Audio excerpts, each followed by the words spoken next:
ਤੁਸੀਂ ਸੁਣਦੇ ਪਏ ਹੋ ਪੰਜਾਬੀ ਰੇਡੀਓ USA।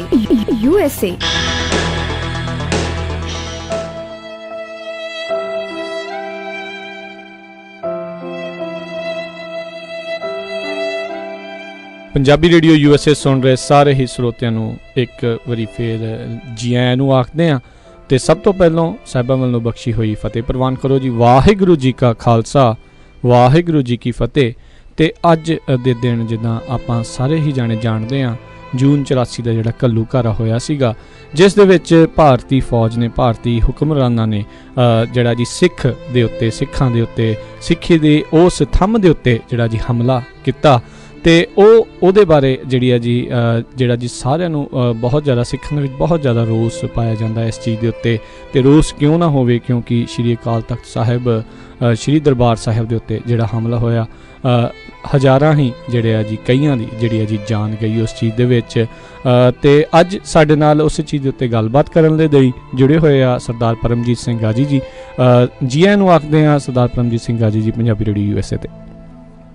ਧੰਨਵਾਦ ਜੀ। ਵਾਹਿਗੁਰੂ ਜੀ ਕਾ ਖਾਲਸਾ, ਵਾਹਿਗੁਰੂ ਜੀ ਕੀ ਫਤਿਹ। ਜੀ ਪਰਮਜੀਤ ਜੀ, ਅਸੀਂ ਤੁਹਾਡੇ ਕੋਲੋਂ ਜਾਣਨਾ ਚਾਹਾਂਗੇ ਵੀ ਇੰਨੇ ਸਾਲ ਹੋ ਗਏ ਆ, 3 ਦਹਾਕੇ ਤਕਰੀਬਨ ਹੋਣ ਜਾ ਰਹੇ ਆ, ਸਿੱਖਾਂ ਦੇ ਨਾਲ ਜਿਹੜਾ ਐਡੀ ਭਾਰੀ ਜਿਹੜੀ ਘਟਨਾ ਵਾਪਰੀ, ਅਤੇ ਅੱਜ ਦੇ ਹਾਲਾਤ ਕੀ ਕਹਿੰਦੇ ਆ ਅਤੇ ਉਦੋਂ ਦੇ ਹਾਲਾਤ ਕੀ ਕਹਿੰਦੇ ਸੀ, ਅਤੇ ਅਸੀਂ ਜ਼ਰੂਰ ਤੁਸੀਂ ਸਾਡੇ ਸਾਰਿਆਂ ਨਾਲ ਸਾਂਝਾ ਕਰੋ। ਸਭ ਤੋਂ ਪਹਿਲਾਂ ਜੀ, ਅੱਜ ਦੇ ਇਸ ਦਿਹਾੜੇ ਦੇ ਉੱਪਰ, ਇਤਿਹਾਸਕ ਦਿਹਾੜੇ ਦੇ ਉੱਪਰ, ਅਸੀਂ ਆਪਣੇ ਵੱਲੋਂ ਸਿੱਖ ਸਟੂਡੈਂਟਸ ਫੈਡਰੇਸ਼ਨ ਦੇ ਵੱਲੋਂ ਜੂਨ 1984 ਦੇ ਸਮੂਹ ਸ਼ਹੀਦਾਂ ਸੰਤ ਜਰਨੈਲ ਸਿੰਘ ਖਾਲਸਾ ਪਿੰਡਰਾਂਵਾਲੇ, ਭਾਈ ਅਮਰੀਕ ਸਿੰਘ, ਬਾਬਾ ਠਾਰਾ ਸਿੰਘ, ਜਨਰਲ ਸ਼ੁਬੇਗ ਸਿੰਘ ਤੇ ਉਹਨਾਂ ਸਮੇਤ ਅਣਗਿਣਤ ਜੂਨ 1984 ਦੇ ਸ਼ਹੀਦਾਂ ਨੂੰ ਤੇ ਸਿੱਖ ਸੰਘਰਸ਼ ਵਿੱਚ ਯੋਗਦਾਨ ਪਾਉਣ ਵਾਲੇ ਸਾਰੇ ਸ਼ਹੀਦਾਂ ਨੂੰ ਆਪਣੇ ਵੱਲੋਂ ਸ਼ਰਧਾ ਦੇ ਫੁੱਲ ਅਰਪਿਤ ਕਰਦੇ ਹਾਂ। ਬਿਲਕੁਲ, ਜਿਸ ਤਰ੍ਹਾਂ ਤੁਸੀਂ ਪਹਿਲਾਂ ਜ਼ਿਕਰ ਕੀਤਾ ਕਿ ਇਹ ਇੱਕ ਬਹੁਤ ਵੱਡੀ ਘਟਨਾ, ਮੈਂ ਭਾਈ ਦਲਜੀਤ ਸਿੰਘ ਹੁਣਾਂ ਦੇ ਲਫ਼ਜ਼ਾਂ 'ਚ ਕਹੂੰਗਾ ਕਿ ਸਿੱਖਾਂ ਦੇ ਵਾਸਤੇ, ਜਿਹੜੀ ਉਸ ਸਮੇਂ ਸਿੱਖਾਂ ਦੀ ਪੀੜ੍ਹੀ ਵਿਚਰ ਰਹੀ ਸੀ, ਉਹਦੇ ਵਾਸਤੇ ਇੱਕ 0 ਪੀਰੀਅਡ ਸੀਗਾ ਜੀ। ਕਿ ਉਹ ਦਿਨ, ਜਿਸ ਦਿਨ ਤੁਹਾਡਾ ਸਾਰਾ ਕੁਛ ਹੀ, ਤੁਹਾਡਾ ਸੋਚਣ ਦਾ ਨਜ਼ਰੀਆ, ਘਟਨਾਵਾਂ ਨੂੰ ਦੇਖਣ ਦਾ, ਔਰ ਸਟੇਟ ਤੁਹਾਨੂੰ ਕਿਸ ਤਰ੍ਹਾਂ ਲੈਂਦਾ ਆ, ਉਹਨੂੰ ਤੁਸੀਂ ਕਿਸ ਤਰ੍ਹਾਂ ਲੈਂਦੇ ਹੋ, ਇਹ ਸਾਰਾ ਕੁਛ ਹੀ ਬਦਲ ਗਿਆ ਜੀ। ਔਰ ਉਸ ਤੋਂ ਬਾਅਦ ਦੇ ਵਿੱਚ ਇੱਕ ਦੌਰ ਸ਼ਹਾਦਤਾਂ ਦਾ ਸਾਰਾ ਆਇਆ। ਉਹਦਾ ਵੱਡਾ ਕਾਰਨ ਇਹੀ ਸੀਗਾ ਕਿ ਬੇਸ਼ੱਕ ਜਿਹੜੇ ਸਿੱਖ ਨਹੀਂ ਵੀ ਸਨ ਪੰਜਾਬ ਦੇ ਵਿੱਚ ਜਾਂ ਹਿੰਦੁਸਤਾਨ ਦੇ ਵਿੱਚ, ਦੁਨੀਆ ਭਰ ਦੇ ਵਿੱਚ ਬੈਠੇ ਹੋਏ ਸਿੱਖਾਂ ਨੇ, ਇਹ ਉਹ ਸਮਾਂ ਸੀਗਾ ਜਦੋਂ ਪੂਰੀ ਸਿੱਖ ਕੌਮ ਨੇ ਲਗਭਗ ਇੱਕੋ ਤਰ੍ਹਾਂ ਦੇ ਨਾਲ ਸੋਚਣਾ ਤੇ ਸਮਝਣਾ ਸ਼ੁਰੂ ਕੀਤਾ ਜੀ। ਸੋ ਇਹ ਇੱਕ ਬੜਾ ਵੱਡਾ ਦੁਖਾਂਤ ਵੀ ਸੀ, ਪਰ ਨਾਲ ਦੀ ਨਾਲ ਇਹਦੇ ਵਿੱਚੋਂ ਬਹੁਤ ਕੁਛ ਕ੍ਰੀਏਟਿਵ ਗੱਲਾਂ ਵੀ ਜਿਹੜੀਆਂ ਆ ਉਹ ਨਿਕਲ ਕੇ ਸਾਹਮਣੇ ਆਈਆਂ। ਪਿੱਛੇ ਜੇ ਇੱਕ ਗੱਲ ਉੱਭਰ ਕੇ ਆਈ ਸੀਗੀ ਕਿ ਧਰਮ ਯੁੱਧ ਮੋਰਚੇ ਤੋਂ ਪਹਿਲਾਂ ਸਿੱਖਾਂ ਦੀਆਂ ਕੁਛ ਮੰਗਾਂ ਸਨ, ਤੇ ਹੁਣ ਜੋ ਖਾੜਕੂ ਲਹਿਰ ਦੇ ਦੌਰਾਨ ਮਨੁੱਖੀ ਹੱਕਾਂ ਦਾ ਘਾਣ ਹੋਇਆ, ਉਹ ਵੀ ਇੱਕ ਮੰਗ ਬਣ ਕੇ ਉਹਨਾਂ ਮੰਗਾਂ ਦੀ ਲਿਸਟ ਦੇ ਵਿੱਚ ਸ਼ਾਮਲ ਹੋ ਚੁੱਕਾ। ਤਾਂ ਸਾਡੀ ਇਸ ਸਾਰੇ ਦੌਰ ਦੀ ਪ੍ਰਾਪਤੀ ਕੀ ਰਹੀ ਹੈ ਜੀ? ਤਾਂ ਉਹਦੇ ਜਵਾਬ ਦੇ ਵਿੱਚ ਜਿਹੜੀ ਗੱਲ ਸਾਹਮਣੇ ਆਈ ਉਹ ਇਹ ਸੀ ਕਿ ਤੁਸੀਂ ਇਸ ਲਹਿਰ ਨੂੰ ਇਤਿਹਾਸ ਦੇ ਵਿੱਚੋਂ ਘਟਾ ਕੇ ਦੇਖੋ ਕਿ ਪਿੱਛੇ ਕੀ ਬਚਦਾ ਹੈ ਜੀ। ਪਿੱਛੇ ਲਗਭਗ ਜਿਸ ਤਰ੍ਹਾਂ ਹਮਲਾਵਰ ਹੋ ਕੇ ਇੱਕ ਬੜੀ ਵੱਡੀ ਪੱਧਰ ਦੇ ਉੱਪਰ ਸਟੇਟ ਆ ਰਿਹਾ ਸੀਗਾ ਕਿ ਸਾਡੀ ਕੌਮ ਦੀ ਹੋਂਦ ਹਸਤੀ ਦਾ ਸਵਾਲ ਉਸ ਸਮੇਂ ਬਣ ਚੁੱਕਾ ਸੀ, ਔਰ ਕੋਈ ਵੀ ਨੁਕਸਾਨ ਜਿਹੜਾ ਆ ਉਹ ਕੌਮ ਦੀ ਹੋਂਦ ਖਤਮ ਹੋ ਜਾਣ ਨਾਲੋਂ ਵੱਡਾ ਨਹੀਂ ਹੋ ਸਕਦਾ। ਬੇਸ਼ੱਕ ਸਰੀਰਕ ਰੂਪ ਦੇ ਵਿੱਚ ਸਿੱਖਾਂ ਨੂੰ ਬਹੁਤ ਸਾਰਾ ਨੁਕਸਾਨ ਵੀ ਉਠਾਉਣਾ ਪਿਆ, ਪਰਿਵਾਰਾਂ ਦਾ ਨੁਕਸਾਨ ਹੋਇਆ, ਇੰਨੇ ਨੌਜਵਾਨਾਂ ਦੀਆਂ ਸ਼ਹੀਦੀਆਂ ਹੋਈਆਂ ਜਾਂ ਉਹਨਾਂ ਨੂੰ ਚੁੱਕ ਕੇ ਲਾਪਤਾ ਕਰ ਦਿੱਤਾ ਗਿਆ, ਪਰ ਫਿਰ ਵੀ ਅੱਜ ਇੱਕ ਜਿਹੜੀ ਇਸ ਸਾਰੇ ਦੌਰ ਦੀ ਅਸੀਂ ਕਹਿ ਸਕਦੇ ਹਾਂ ਕਿ ਗੱਲ ਸਾਡੇ ਸਾਹਮਣੇ ਆ, ਉਹ ਇਹੀ ਹੈ ਕਿ ਸਾਡੀ ਕੌਮ ਦੇ ਵਿੱਚ ਕੁਛ ਨਾ ਕੁਛ ਅਹਿਸਾਸ ਜਿਹੜਾ ਸੀਗਾ, ਜਿਹੜਾ ਕਿ ਉਦੋਂ ਖਤਮ ਹੁੰਦਾ ਜਾ ਰਿਹਾ ਸੀ, ਉਹ ਹੋਰ ਜ਼ਿਆਦਾ ਦ੍ਰਿੜ ਹੋਇਆ। ਹੁਣ ਲਗਭਗ ਜਦੋਂ 30 ਸਾਲ ਬੀਤਣ ਜਾ ਰਹੇ ਨੇ ਤਾਂ ਇੱਕ ਪੂਰੀ ਪੀੜ੍ਹੀ ਜਿਹੜੀ ਆ ਉਹ ਬਦਲ ਰਹੀ ਹੈ ਜੀ। ਸੋ ਇੱਕ ਨਵੀਂ ਪੀੜ੍ਹੀ ਜਿਹੜੀ ਆ ਉਹ ਇਸ ਸਮੇਂ ਸਮਾਜਿਕ ਮੰਚ ਦੇ ਉੱਪਰ ਉੱਭਰ ਰਹੀ ਹੈ। ਹਾਲਾਤ ਉਦੋਂ ਦੇ ਹੁਣ ਦੇ ਕਾਫੀ ਜ਼ਿਆਦਾ ਬਦਲ ਚੁੱਕੇ ਨੇ, ਪਰ ਜਿਹੜੀ ਗੱਲ ਨੋਟ ਕਰਨ ਵਾਲੀ ਆ ਉਹ ਇਹ ਆ ਕਿ ਸਟੇਟ ਦਾ ਜਿਹੜਾ ਰਵੱਈਆ ਆ ਸਿੱਖਾਂ ਦੇ ਪ੍ਰਤੀ ਜਾਂ ਸਿੱਖਾਂ ਦੇ ਸੰਘਰਸ਼ ਦੇ ਪ੍ਰਤੀ, ਉਹਨਾਂ ਦੀ ਨਿਆਰੀ ਹੋਣ ਦੇ ਪ੍ਰਤੀ, ਉਹ ਬਿਲਕੁਲ ਇਸ ਸਮੇਂ ਦੇ ਦੌਰਾਨ ਨਹੀਂ ਬਦਲਿਆ। ਹੁਣੇ ਆਪਾਂ ਆਨੰਦ ਮੈਰਿਜ ਐਕਟ ਦੀ ਬਿਲਕੁਲ ਤਾਜ਼ਾ ਮਿਸਾਲ ਹੈ, ਉਹ ਲੈ ਕੇ ਦੇਖ ਲਈਏ ਕਿ ਕਿਹਾ ਸਾਨੂੰ ਇਹ ਜਾ ਰਿਹਾ ਕਿ ਸਿੱਖਾਂ ਦੀ ਵੱਖਰੀ ਹਸਤੀ ਤਸਲੀਮ ਕਰ ਦਿੱਤੀ ਗਈ ਹੈ, ਜਦ ਕਿ ਸੱਚਾਈ ਇਹ ਹੈ ਕਿ ਉਹਨਾਂ ਨੇ ਕਾਨੂੰਨੀ ਤੌਰ ਦੇ ਉੱਪਰ ਸਿੱਖਾਂ ਦੀ ਜਿਹੜੀ ਆਜ਼ਾਦ ਹਸਤੀ ਸੀਗੀ ਉਹਨੂੰ ਹੋਰ ਵੀ ਜ਼ਿਆਦਾ ਹਿੰਦੂ ਗਲਬੇ ਦੇ ਹੇਠ ਲੈ ਆਂਦਾ, ਕਿਉਂਕਿ ਉਹਨਾਂ ਨੇ ਆਨੰਦ ਮੈਰਿਜ ਐਕਟ ਦੇ ਵਿੱਚ ਲਿਖ ਦਿੱਤਾ ਕਿ ਹਿੰਦੂ ਕਾਨੂੰਨ ਦੇ ਉਲਟੇ ਦੇ ਵਿੱਚ ਕੋਈ ਗੱਲ ਨਹੀਂ ਆ ਸਕਦੀ।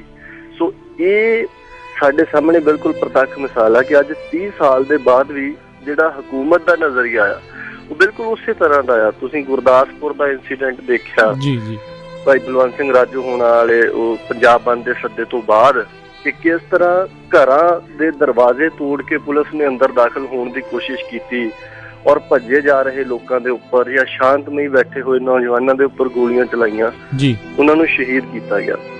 ਜਾਂ ਜਿਸ ਤਰ੍ਹਾਂ 2009 ਦੇ ਵਿੱਚ ਭਾਈ ਦਲਜੀਤ ਸਿੰਘ ਹੋਣਾ ਦੀ। ਸੋ ਇਸ ਤਰ੍ਹਾਂ ਦੀਆਂ ਬਹੁਤ ਸਾਰੀਆਂ ਘਟਨਾਵਾਂ ਜਿਹੜੀਆਂ ਨੇ ਉਹ ਅਸੀਂ ਗਿਣਾ ਸਕਦੇ ਹਾਂ। ਮੇਰਾ ਇਹਦੇ ਪਿੱਛੇ ਜਿਹੜਾ ਨੁਕਤਾ ਰੱਖਣਾ ਚਾਹੁੰਦਾ ਸੰਗਤ ਦੇ ਸਾਹਮਣੇ ਉਹ ਇਹੀ ਹੈ ਕਿ ਜਿਹੜਾ ਸਟੇਟ ਦਾ ਨਜ਼ਰੀਆ ਆ ਸਾਡੇ ਪ੍ਰਤੀ ਉਹ ਬਿਲਕੁਲ ਨਹੀਂ ਬਦਲਿਆ, ਬਲਕਿ ਉਹਦੇ ਢੰਗ ਤਰੀਕੇ ਜਿਹੜੇ ਨੇ ਉਹ ਹੋਰ ਵੀ ਜ਼ਿਆਦਾ ਮਾਰੂ ਹੋ ਚੁੱਕੇ ਆ। ਤੇ ਦੂਸਰੇ ਪਾਸੇ ਜਿੱਥੇ ਅਸੀਂ ਆਪਣੀ ਕੌਮ ਦੀ ਗੱਲ ਕਰੀਏ, ਬਹੁਤੇ ਵੱਡੇ ਹਿੱਸੇ ਦੇ ਵਿੱਚ ਇੱਕ ਵੇਸਲਾਪਨ ਆ ਰਿਹਾ ਕਿ ਕੁਛ ਨਿਰਾਸ਼ਾ ਵੀ ਆਈ ਹੋਈ ਹੈ। ਸੋ ਇੱਥੇ ਸਾਡੇ ਜਿਹੜੇ ਹਾਲਾਤ ਨੇ ਉਹ ਜ਼ਿਆਦਾ ਗੰਭੀਰ ਬਣੇ ਹੋਏ ਨੇ ਇਸ ਵੇਲੇ, ਔਰ ਖਾਸ ਕਰਕੇ ਜਦੋਂ ਇੱਕ ਪੀੜ੍ਹੀ ਬਦਲ ਰਹੀ ਆ, ਜਨਰੇਸ਼ਨ ਚੇਂਜ ਜਾਂ ਟ੍ਰਾਂਜੀਸ਼ਨ ਪੀਰੀਅਡ ਦੇ ਵਿੱਚੋਂ ਅਸੀਂ ਲੰਘ ਰਹੇ ਹਾਂ। ਇਸ ਸਮੇਂ ਦੇ ਦੌਰਾਨ ਸਾਨੂੰ ਘੱਟੋ ਘੱਟ ਇਸ ਗੱਲ ਵੱਲ ਜ਼ਰੂਰ ਧਿਆਨ ਦੇਣਾ ਚਾਹੀਦਾ ਕਿ ਅਸੀਂ ਜਿਸ ਸੰਘਰਸ਼ ਦੇ ਵਾਰਿਸ ਆਪਣੇ ਆਪ ਨੂੰ ਸਮਝ ਰਹੇ ਹਾਂ ਔਰ ਜਿਸ ਤੋਂ ਬਿਨਾਂ ਸਾਡੀ ਹੋਂਦ ਹਸਤੀ ਹਿੰਦੁਸਤਾਨ ਦੇ ਵਿੱਚ ਬਿਲਕੁਲ ਖਤਰੇ ਦੇ ਵਿੱਚ ਪਈ ਹੋਈ ਹੈ, ਕਿ ਉਸ ਸੰਘਰਸ਼ ਨੂੰ ਨੌਜਵਾਨਾਂ ਤੱਕ ਕਿਸ ਨਜ਼ਰੀਏ ਦੇ ਨਾਲ ਅਸੀਂ ਲੈ ਕੇ ਜਾਣਾ, ਉਹਨਾਂ ਨੂੰ ਕਿਸ ਤਰ੍ਹਾਂ ਉਹਦੇ ਨਾਲ ਜੋੜਨਾ ਆ, ਇਹਦੇ ਬਾਰੇ ਦੇ ਵਿੱਚ ਸਾਨੂੰ ਜ਼ਰੂਰ ਗੰਭੀਰ ਹੋ ਕੇ ਸਾਰੀ ਸੰਗਤ ਦੇ ਅੱਗੇ ਇਹੀ ਬੇਨਤੀ ਹੈ ਕਿ ਗੰਭੀਰ ਹੋ ਕੇ ਸੋਚਣਾ ਚਾਹੀਦਾ ਔਰ ਇਹਦੇ ਵਾਸਤੇ ਠੋਸ ਯਤਨ ਜਿਹੜੇ ਆ ਉਹ ਸ਼ੁਰੂ ਕਰਨੇ ਚਾਹੀਦੇ ਨੇ। ਜੀ ਤਾਂ ਬਿਲਕੁਲ। ਤੇ ਮੈਂ ਇੱਕ ਹੋਰ ਚੀਜ਼ ਜਿੱਦਾਂ ਪੁੱਛਣਾ ਚਾਹੂੰਗਾ, ਜਦੋਂ ਤੁਸੀਂ ਕਹਿ ਰਹੇ ਹੋ ਵੀ ਪੀੜ੍ਹੀ ਬਦਲ ਰਹੀ ਆ, ਤਾਂ ਉਦੋਂ ਸੰਤ ਜਰਨੈਲ ਸਿੰਘ ਭਿੰਡਰਾਂਵਾਲੇ ਸੀਗੇ, ਉਦੋਂ ਦੀ ਜਿਹੜੀ ਪੀੜ੍ਹੀ ਆ ਉਹਨਾਂ ਨੂੰ ਸੇਧ ਦੇਣ ਦੇ ਲਈ, ਤੇ ਅੱਜ ਤੁਹਾਨੂੰ ਕੀ ਲੱਗਦਾ ਵੀ ਉਹਨਾਂ ਦੇ ਦਿਖਾਏ ਹੋਏ ਮਾਰਗ ਦੇ ਉੱਤੇ ਜਿਹੜਾ ਇਸ ਟਾਈਮ ਦਾ ਨੌਜਵਾਨ ਆ ਜੋ ਆਪਣੇ ਆਪ ਨੂੰ ਸਿੱਖ ਅਖਵਾਉਂਦਾ ਆ, ਸਿੱਖ ਅਖਵਾਉਣਾ ਤੇ ਸਿੱਖ ਹੋਣ ਦੇ ਵਿੱਚ ਬਹੁਤ ਜ਼ਿਆਦਾ ਇਸ ਟਾਈਮ ਦੇ ਵਿੱਚ ਬਹੁਤ ਜ਼ਿਆਦਾ ਅੰਤਰ ਆ ਜਿਹੜਾ ਉਹ ਮੈਂ ਆਪ ਮਹਿਸੂਸ ਕਰਦਾ ਵੀ ਬਹੁਤ ਜ਼ਿਆਦਾ ਆ ਗਿਆ ਆ। ਤੇ ਤੁਹਾਨੂੰ ਕੀ ਲੱਗਦਾ ਵੀ ਇਸ ਟਾਈਮ ਦੀ ਜਿਹੜੀ ਨੌਜਵਾਨ ਪੀੜ੍ਹੀ ਆ ਵੀ ਸੰਤ ਜਰਨੈਲ ਸਿੰਘ ਭਿੰਡਰਾਂਵਾਲਿਆਂ ਦੇ ਦਿਖਾਏ ਹੋਏ ਮਾਰਗ ਦੇ ਉੱਤੇ ਕਿੰਨਾ ਕੁ ਚੱਲਣ ਲਈ ਯਤਨਸ਼ੀਲ ਆ? ਬਿਲਕੁਲ। ਇੱਕ ਤਾਂ ਇਹ ਹੈ ਕਿ ਰੋਲ ਮਾਡਲ ਵਾਲੀ ਜਿਹੜੀ ਗੱਲ ਆ ਹਨਾ, ਉਹ ਜਦੋਂ ਤੁਹਾਡੇ ਸਾਹਮਣੇ ਪ੍ਰਤੱਖ ਕੋਈ ਸ਼ਖਸੀਅਤ ਆਪਣੀ ਰੂਹਾਨੀਅਤ ਦੇ ਜ਼ੋਰ ਦੇ ਨਾਲ, ਇਤਿਹਾਸ ਨੂੰ ਨਾਲ ਲੈ ਕੇ, ਗੁਰਬਾਣੀ ਤੋਂ ਟੈਸਰਾ ਲੈ ਕੇ, ਜਿਸ ਤਰ੍ਹਾਂ ਸੰਤ ਜਰਨੈਲ ਸਿੰਘ ਹੋਣੀ ਇੱਕ ਕੌਮੀ ਮੰਚ ਦੇ ਉੱਪਰ ਉੱਭਰੇ, ਉਸ ਸਮੇਂ ਦੇ ਦੌਰਾਨ ਬਹੁਤ ਜ਼ਿਆਦਾ ਨੌਜਵਾਨ ਜਿਹੜੇ ਆ ਉਹ ਉਤਸ਼ਾਹਿਤ ਹੋਏ ਔਰ ਸੰਘਰਸ਼ ਵੱਲ ਨੂੰ ਆਏ।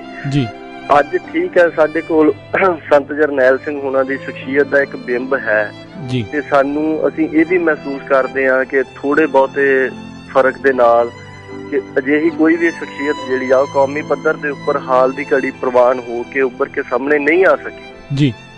ਪਰ ਫਿਰ ਵੀ ਅੱਜ ਦੇ ਸਮੇਂ ਦੇ ਵਿੱਚ ਵੱਡੀ ਜਿਹੜੀ ਜ਼ਰੂਰਤ ਨੌਜਵਾਨਾਂ ਦੇ ਵਿੱਚ ਇਸ ਗੱਲ ਨੂੰ ਲੈ ਕੇ ਜਾਣ ਦੀ ਹੈ ਉਹ ਇਹੀ ਹੈ ਕਿ ਇੱਕ ਤਾਂ ਹਰ ਇੱਕ ਪੀੜ੍ਹੀ ਜਿਹੜੀ ਆ ਉਹ ਆਪਣੀ ਇੱਕ ਵੱਖਰੀ ਸਮਝ ਲੈ ਕੇ ਆਉਂਦੀ ਹੈ।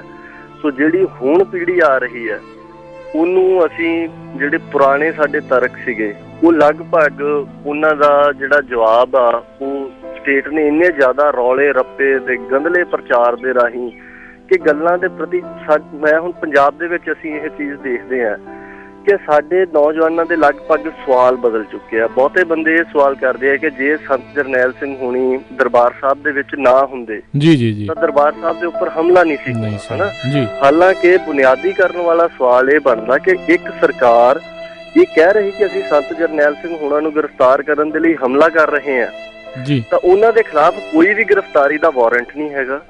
ਕੋਈ ਹਿੰਦੁਸਤਾਨ ਦੇ ਵਿੱਚ ਹੁਣ ਤਾਂ RTI ਬਣ ਚੁੱਕਿਆ, ਤੁਸੀਂ ਦੇਖੋ ਕੋਈ ਉਹਨਾਂ ਦੇ ਖਿਲਾਫ FIR ਦਰਜ ਨਹੀਂ ਸੀਗੀ।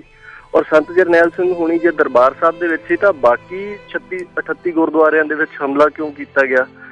ਸੋ ਇਹ ਬੁਨਿਆਦੀ ਸਵਾਲ ਨੇ ਸਾਡੇ ਵਾਸਤੇ। ਪਰ ਅੱਜ ਦੇ ਸਮੇਂ ਦੇ ਵਿੱਚ ਮੈਂ ਸਮਝਦਾ ਕਿ ਜਿਹੜੀ ਸਾਡੀ ਘਾਟ ਰਹੀ ਹੈ ਉਹ ਇਹ ਹੈ ਕਿ ਇਸ ਸਾਰੇ ਸੰਘਰਸ਼ ਦੀ ਜਿੰਨੀ ਵੀ ਵਿਆਖਿਆ ਹੋਈ ਹੈ ਉਹ ਸਾਡੀ ਵਿਰੋਧੀ ਧਿਰ ਦੇ ਵੱਲੋਂ ਕੀਤੀ ਗਈ ਹੈ। ਸਾਡੇ ਵਾਸਤੇ ਸਭ ਤੋਂ ਜ਼ਰੂਰੀ, ਜਿਸ ਤਰ੍ਹਾਂ ਤੁਸੀਂ ਕਿਹਾ ਕਿ ਨੌਜਵਾਨ ਕਿਸ ਤਰ੍ਹਾਂ ਜੁੜਨ, ਉਹਦੇ ਵਾਸਤੇ ਸਭ ਤੋਂ ਮੁੱਢਲੀ ਗੱਲ ਇਹ ਹੈ ਕਿ ਸਾਰੇ ਸੰਘਰਸ਼ ਦੀ ਸਮੁੱਚੀ ਸਿੱਖ ਪੱਖੀ ਜਾਂ ਸਿੱਖ ਨਜ਼ਰੀਏ ਤੋਂ ਜਿਹੜੀ ਵਿਆਖਿਆ ਆ ਉਹ ਸਾਨੂੰ ਨੌਜਵਾਨਾਂ ਦੇ ਵਿੱਚ ਲੈ ਕੇ ਜਾਣੀ ਚਾਹੀਦੀ ਹੈ। ਉਹਦੇ ਢੰਗ ਤਰੀਕੇ ਜਿਹੜੇ ਨੇ ਉਹ ਵੱਖਰੇ ਵੱਖਰੇ ਹੋ ਸਕਦੇ ਨੇ।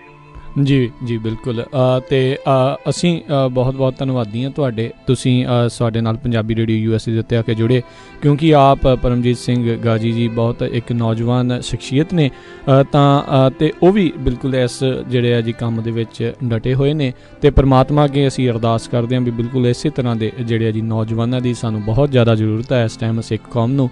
ਤਾਂ ਇਸੇ ਤਰੀਕੇ ਦੇ ਨਾਲ ਪਰਮਾਤਮਾ ਇਹਨਾਂ ਦੇ ਉੱਤੇ ਆਪਣਾ ਮਿਹਰ ਭਰਿਆ ਹੱਥ ਬਣਾਈ ਰੱਖੇ ਅਤੇ ਬਿਲਕੁਲ ਜਿਹੜੇ ਆ ਸੰਤਾਂ ਦੇ ਦਿਖਾਏ ਹੋਏ ਮਾਰਗ ਦੇ ਉੱਤੇ ਆ ਬਿਲਕੁਲ ਇਸੇ ਤਰੀਕੇ ਦੇ ਨਾਲ ਚੱਲਦੇ ਰਹਿਣ। ਬਹੁਤ ਬਹੁਤ ਤੁਹਾਡਾ ਧੰਨਵਾਦ ਸਰਦਾਰ ਪਰਮਜੀਤ ਸਿੰਘ ਗਾਜੀ ਜੀ। ਧੰਨਵਾਦ ਜੀ। ਵਾਹਿਗੁਰੂ ਜੀ ਕਾ ਖਾਲਸਾ, ਵਾਹਿਗੁਰੂ ਜੀ ਕੀ ਫਤਿਹ।